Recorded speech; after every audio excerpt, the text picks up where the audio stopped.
Ketua Umum PDI Perjuangan Megawati Soekarnoputri menyinggung apabila kembali dibutuhkannya reformasi jelang 79 tahun kemerdekaan Indonesia. Hal itu disampaikan olehnya saat memberikan sambutan pembuka di Rapat Kerja Nasional ke-5 PDIP di Beach City International Stadium di Ancol, Jakarta pada hari Jumat 24 Mei 2024. Megawati mengingatkan bahwa masyarakat Indonesia telah menjadi manusia dan warga negara dari sebuah negara yang merdeka dan berdaulat. Dia bertanya kepada para peserta acara apabila dibutuhkannya adanya reformasi lagi jelang 79 tahun kemerdekaan Indonesia. Apakah Megawati bagian dari manuver politik? Apakah reformasi jilid 2 akan terjadi? Dan apakah reformasi solusi atas problem multidimensi di negeri ini? Untuk membahasnya kami terhubung dengan Direktur Fakta Bung Erwin Permana. Kita sapa terlebih dahulu. Assalamualaikum warahmatullahi wabarakatuh, Bung Erwin. Waalaikumsalam warahmatullahi wabarakatuh, Bang Anggi. Kabar baik, Bung Erwin? Alhamdulillah, kabar baik. Lama gak jumpa. Alhamdulillah. Baik, Bung Erwin, terkait diberitakannya Megawati mengingatkan reformasi lahir lantaran ada bagian pemerintahan otoriter dan reformasi jangan hilang dalam sekejap. Apakah ini bagian dari respon dan manuver politik atas rezim saat ini, Bung Erwin? Ya, terima kasih, Bang Anggi. Memang statement yang disampaikan oleh Ibu Megawati ini merupakan satu statement yang terjadi pada satu peristiwa yang relatif spesifik, saya katakan. Yakni pada peristiwa pasca pemilihan presiden yang itu berakibat PDIP kalah.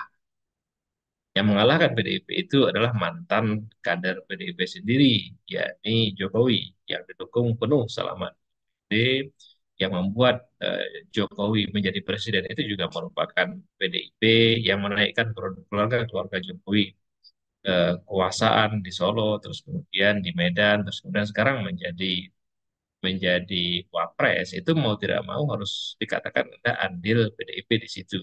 Nah, pasca peristiwa itu ternyata kemudian PDIP ini kan dikecewakan. Nah, jadi kita bisa pahami bahwa statement itu merupakan satu bentuk kekecewaan, bahkan mungkin kemarahan besar Megawati sendiri kepada pemimpin otoriter. Siapa yang dimaksud di situ? Ya, ini Jokowi sendiri gitu.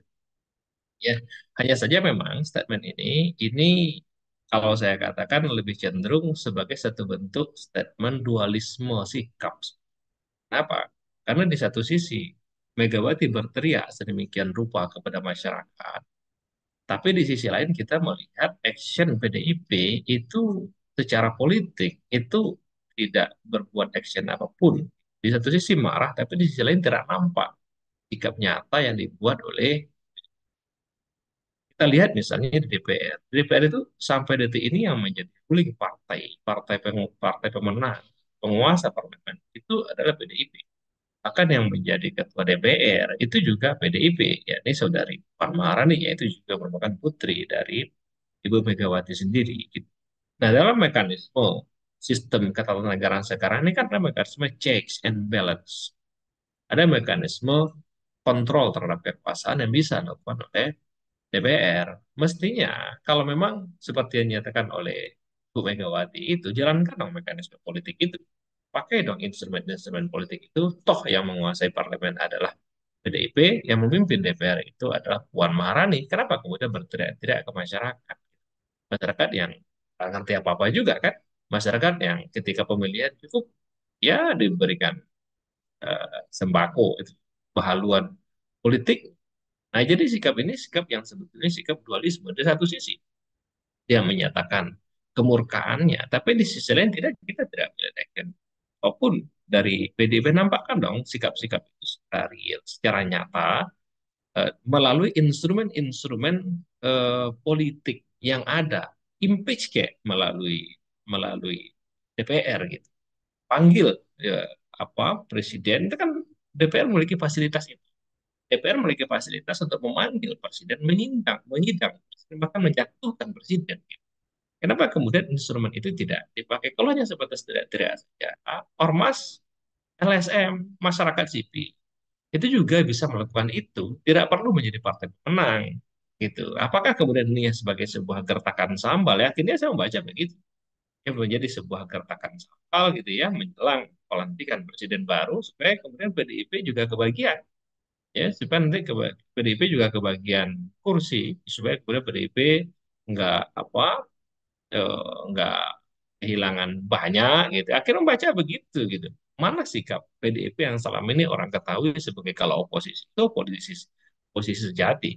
Kalau oposisi itu oposisi habis-habisan. Saya tidak melihat sikap itu. Justru kemudian sikap lembek yang saya baca dari pernyataan Ibu Megawati ini, saya tidak melihat satu kesungguhan sikap yang nyata di dalam perbuatan. Ya, dalam langkah-langkah politik yang real di parlemen saya sama sekali tidak melihat itu. Sejak dari awal malah ketika terjadi kisruh, ini Jokowi yang tadinya ingin berencana mendukung Ganjar, tapi kemudian beralih haluan mendukung Pak Prabowo gitu. Itu kan satu kekecewaan yang sangat di situ. Kenapa? Bagaimana mungkin kader partai tidak mendukung kader partai yang lain?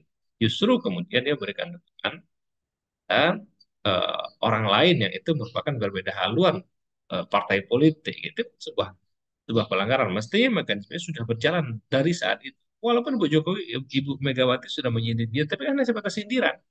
Ya sindiran, hanya sebatas sindiran sampai sekarang masih nyindir gitu. Ya, jadi apa esensinya nggak ada.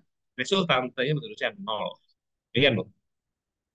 Baik, Bung, terkait tadi dualisme sikap dari Partai PDI Perjuangan juga banyak di era Jokowi banyak pihak yang mengkritik pembangunan berbagai proyek seperti IKN, kereta cepat, menumpuknya utang luar negeri yang hingga menembus lebih dari 8.000 triliun. Juga tadi Anda paparkan, apakah tidak ada satu parpol pro parlemen yang berani menghalangi dan menyanggah kebijakan Jokowi termasuk tadi PDIP sendiri? Hingga detik ini, itu semua partai itu seperti berada pada satu barisan berkaitan dengan kebijakan Jokowi. Kereta cepat, ya, terus kemudian eh, pembangunan IKN, ya, terus kemudian pembangunan eh, proyek-proyek strategis nasional yang lain itu kan banyak itu. Justru kemudian partai itu seperti berada pada satu sikap yang sama, memberikan dukungan kepada Jokowi. Faktanya adalah ketika Undang-Undang Omnibus Law itu disetujui, ya DPR setuju-setuju saja, Pak. Kenapa? Ini sekaligus mengkonfirmasi kepada kita begitulah kualitas partai yang ada dan begitulah kualitas anggota parlemen yang ada saat ini gitu. Ya, kalau misalnya baginya cukup rata, maka ya sudah diam. Kalau baginya nggak rata, ya agak teriak sedikit mereka. Sampai kemudian dibagi rata. Begitu dibagi rata lagi, yang tadinya teriak, diam dia. Itu yang terjadi kan.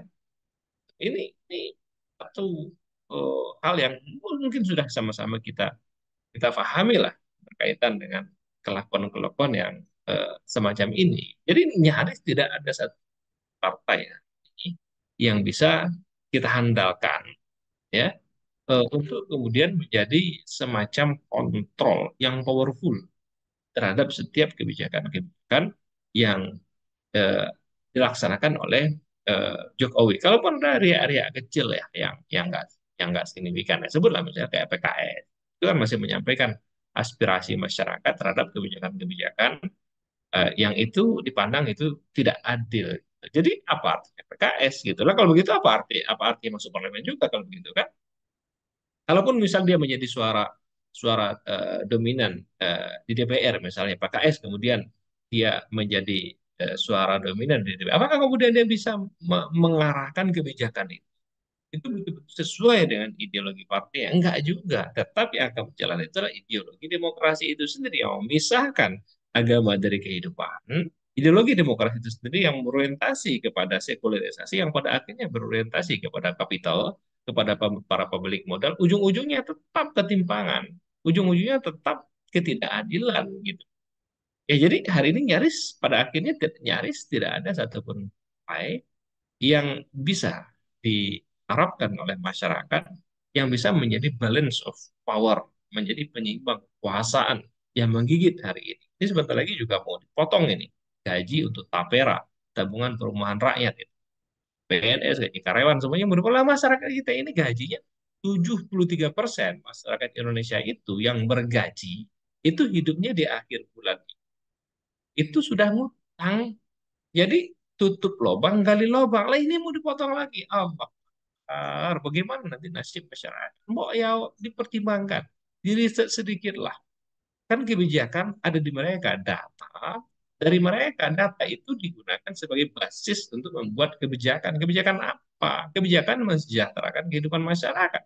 Kan gitu. Berkaitan dengan data, mereka lebih komplit dibandingkan dengan apa yang kita punya. Kenapa kok kemudian berkebalikan? Kebijakan yang diambil itu dengan fakta dan data yang ada di lapangan. Kan masyarakat kita gitu kondisinya. Hidup tutup.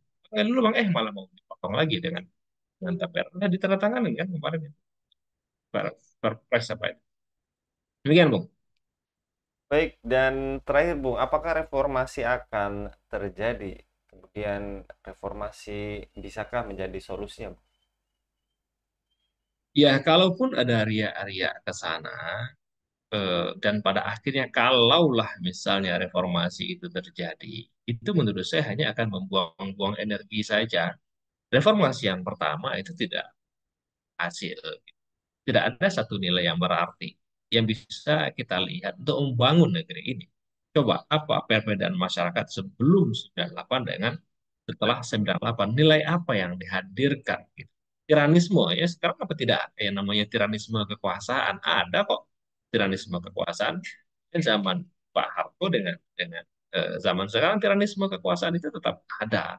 Ada nggak nilai moral yang disumbangsikan? Malah moral kita pasca reformasi malah makin amburadul dibandingkan dengan moral orang sebelum reformasi gitu. Jadi masyarakat jauh lebih terkontrol malah bicara etika, bicara etis ya pasca pasca reformasi itu justru kita tidak melihat satu perubahan yang bisa diharapkan untuk membangun kualitas kita di dalam bermasyarakat maupun di dalam bernegara. Artinya kita bisa katakan reformasi yang pertama itu gagal. Tidak ada kontribusi apapun. Itu yang kita mengharapkan. Bagaimana mungkin kita berharap pada sesuatu yang sudah gagal gitu? Ya kita berharap pada sesuatu yang berhasil. Apa yang pernah berhasil membangun masyarakat ini apa yang dilakukan oleh Rasulullah yang mulia. Ya, ini bagaimana beliau masyarakat. Mestinya orientasi perjuangan kita itu kepada yang berhasil. Kita mencontoh kepada yang baik. Kita mencontoh kepada yang berhasil. Bukan mencontoh kepada yang gagal. Reformasi itu sudah gagal. Jadi nggak ada gunanya. Hari ini kita gaung-gaungkan. Ayo kita reformasi. Hidupkan reformasi. Kembali ke reformasi. Itu apa? Untuk apa? Itu hanya sebatas jargon, ya, hanya sebatas jargon yang hasilnya secara empiris di lapangan nggak berbuah apa, nggak berbuah apa-apa. Apakah reformasi itu menghasilkan distribusi kesejahteraan tengah-tengah masyarakat? Apa reformasi menghadirkan kesejahteraan ekonomi masyarakat? Makin parah ketimpangan. Apakah reformasi itu ada penegakan hukum di situ? Nggak ada kok. Ya kan koruptor sekarang ini rata-rata cuma 2,5 tahun apa 3 tahun menurut data hasil dari cewek itu. Koruptor loh. Lah orang miskin nyuri, kates tetangganya, penjara 3 bulan. Di mana keadilan hukum? Mana kesejahteraan ekonomi? Di mana pemberantasan terhadap demokrasi? Kita tidak melihat itu pasca demokrasi. Jadi pada akhirnya kita justru tidak bisa berharap apa-apa dan tidak boleh stop menurut saya. Stop berharap ada reformasi. Kita harus menghadirkan sebuah solusi yang lebih mendasar ya kepada solusi yang mendasar dan itu terbukti berhasil yakni solusi perubahan sebagaimana itu kan Rasulullah Sallallahu Alaihi Wasallam yang itu terbukti merubah masyarakat Yasrib ketika yang memang kondisinya sedang terpuruk kemudian berubah menjadi masyarakat yang memimpin yakni memimpin Persia memimpin dunia sehingga kemudian dunia waktu itu dinaungi oleh cahaya ajaran ilahi. Ini cahaya Islam. Hadirlah kesejahteraan pemerataan ekonomi ini kan yang kita inginkan. Siapapun manusia pasti menginginkan keadilan hukum, pasti menginginkan pemerataan ekonomi, pasti menginginkan kesejahteraan. Kalau kita mau, maka kita berharap kepada perubahan yang pernah diajarkan oleh Rasulullah SAW. Itu saya kira solusi kita di akhir-akhir masa seperti sekarang. Enggak, saya tidak melihat ada solusi. Demikian, Bung. Baik, jazakallah sekali lagi Bung Erwin untuk penyampaiannya pada kabar petang kali ini. Mudah-mudahan menjadi perhatian kita bersama dan renungan untuk kembali kepada sistem Islam yang tadi telah disampaikan oleh Bung Erwin. Jazakallah sekali lagi, mudah-mudahan Bung Erwin senantiasa dilindungi oleh Allah Subhanahu wa taala dalam setiap aktivitasnya. Demikian pemirsa Hilafah News yang dirahmati Allah, jangan lupa untuk subscribe, like, dan share sebanyak-banyaknya. Semoga menjadi amal kebaikan bagi kita semua di dunia dan di akhirat nanti. Saya Anggi Suara diundur diri. Assalamualaikum warahmatullahi wabarakatuh.